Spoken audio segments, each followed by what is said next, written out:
The essence of community planning is very simple. All around us we're surrounded by people who, within themselves, whether they can recognise it or not, is a great wealth of common intelligence and knowledge.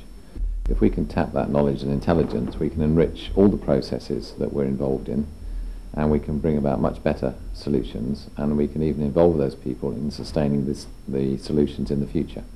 It's involving many people that normally would be outside the planning process, that couldn't really contribute to the dialogue because it's so complicated. And our real task is to find how to build a very long-term participatory process that can create community even before people have really arrived. So it's a big challenge, but the technique, we believe, is sound, but it's only the beginning. We basically, our core disciplines of community planning, we like to start early in a project. Most of our projects are change processes.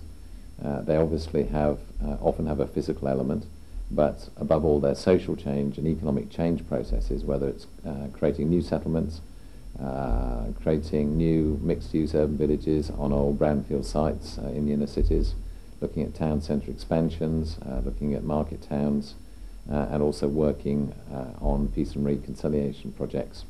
The first part of the process is to listen and to learn, but then you have to apply your own technical and professional expertise to bring about often a completely new solution that people couldn't possibly have expressed initially. So it's not that you give power to the people only, you give listening power, the power of expression to people, involvement to the people, but then you add your professional expertise last, in order to bring about something which, when people see it, they suddenly say, well, that's what we told you we wanted, even if in fact they couldn't have known about it in the first place. The basic tools of community planning are very simple. You have to be able to listen and to learn from others. You have to be able to find people that wouldn't normally expect to be involved in the process. You can sometimes find tens of people. You can do closed, what we call charrettes, intensive processes with invited people. You can hold open evenings. You can have open days. We've run planning weekends in England and in Germany now with more than 1,000 participants. And of course, you can have long, embedded, deeply rooted processes which may last 3 or 4 years, where you're working on a change process with a community who are going to be involved all the way through. One of the things we always like to do is very early on start with as blank a sheet of paper as possible, and to work towards a defining moment in time when as many people can feel that they were there at the birth of the project.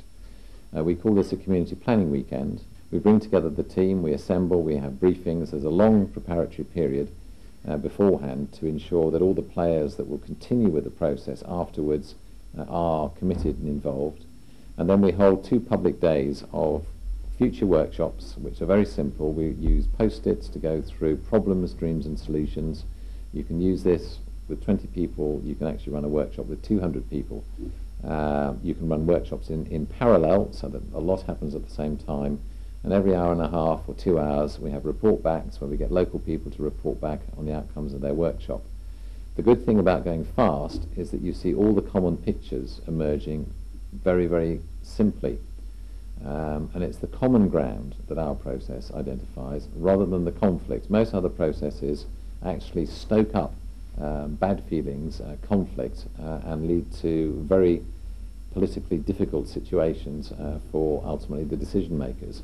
We actually draw out the best in people. It's a remarkable change. People always, one of the quotes is always, we've seen in this room today people working together that normally never talk to each other in our community.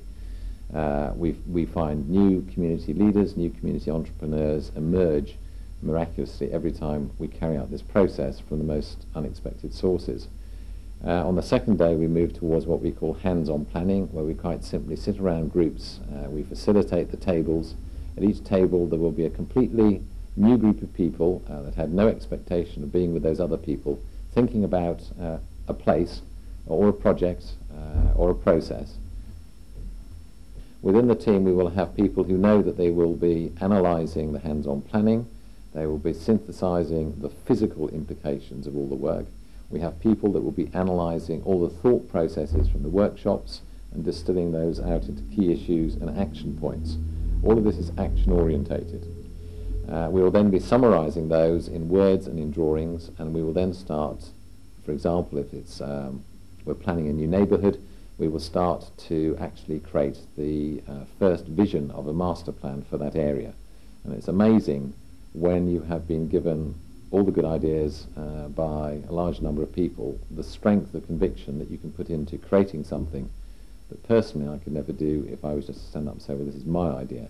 If you could say, we think this is your idea, and we've put the flesh on the bones, by the Tuesday night we will have three-dimensional perspectives, aerial drawings, and we can actually walk people through, let's say, a new neighbourhood or how their old neighbourhood's been repaired. We give a lot of visual information, a lot of vision is put into it. People often can see so many of their own ideas and so many other people's that they can put away their need to demand for the last, 95, 100% of everything. They can see that you can't always have absolutely everything. It's getting a blend that works. And if that's done genuinely and openly, you will have tremendous support for the results, particularly if simultaneously you can show people what the benefits will actually be to the things that they care about. So after the weekend, it's crucial that you announce what will happen next. We normally then announce the next meeting will be the creation of a community forum, and you have to be totally aware that the process has to be fed and nurtured, and it has to always be built on constructive use of other people's energies, and you have to manage the process. Once you start, the easy bit is starting. The community planning weekend, we've done 60 now in the most diverse cultural situations in all sorts of different languages, and I believe that all of them have been tremendously important and successful for those people that came. Caterham Barracks in Surrey, people were extremely negative about the barracks being redeveloped for any form of housing. People wanted jobs, they wanted recreation and leisure facilities, and only about 20 new homes built.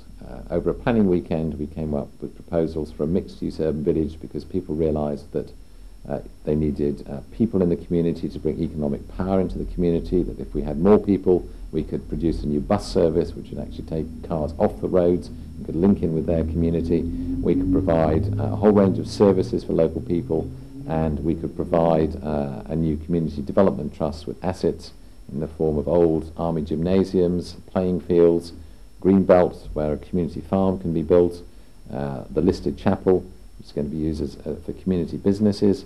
This trust was created out of the thigh bone of the community planning weekend, and simultaneously we've created a new community with 350 new homes. The whole project is worth another £30 million as a result, and a very large sum of money and a large range of economic and social projects has been created through this development process. But we could never have done that if we hadn't have worked with 1,000 people over a planning weekend, and that moved towards a planning consent within 14 months of the project starting. If you can weave together benefits for the public sector, the private sector, the community sector and the voluntary sector, and all members of society that are going to be touched by this project, you ought to be on a genuine win-win project. And we're finding that we can genuinely increase financial values for developers, increase social values for communities, increase, if you could like to say, political values for local authorities simultaneously through consensus-led approach to planning.